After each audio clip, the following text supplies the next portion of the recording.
The next part of my infographic says that, it talks about unsuccessful ORI behaviors and what they lead to. I know I commented on it and said that sometimes failure to get someone's attention can lead to more aggressive behaviors such as surveillance, harassment, infiltration into the desired person's networks, and then more as well. So what I'd like to talk about is go into the scholarly journal and talk about what they said about the several implications of the definition of obsessive relational intrusion. First, ORI, it involves a lot of times like individuals who disagree relational, which makes sense containing that like well, if one person obsesses with somebody, it's because that the person they're pursuing doesn't want to be with them in a way.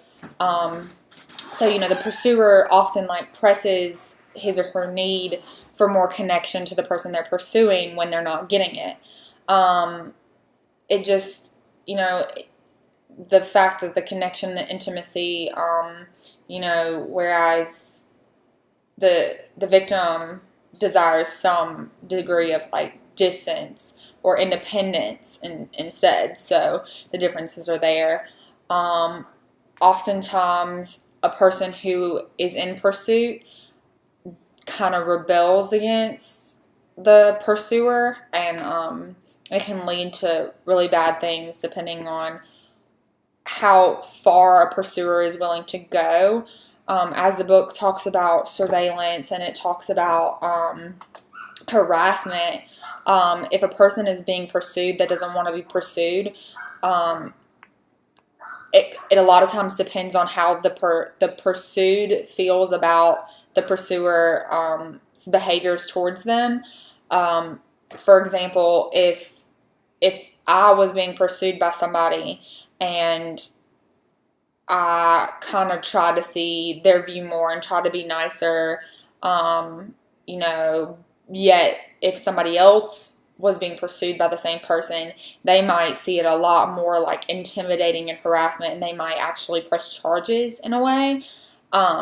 So it kind of depends on the person as well and how far they're willing to let the obsession go, and it also depends on how much the obsession contains in a way, if that makes any sense. If it doesn't, I can clarify with any questions.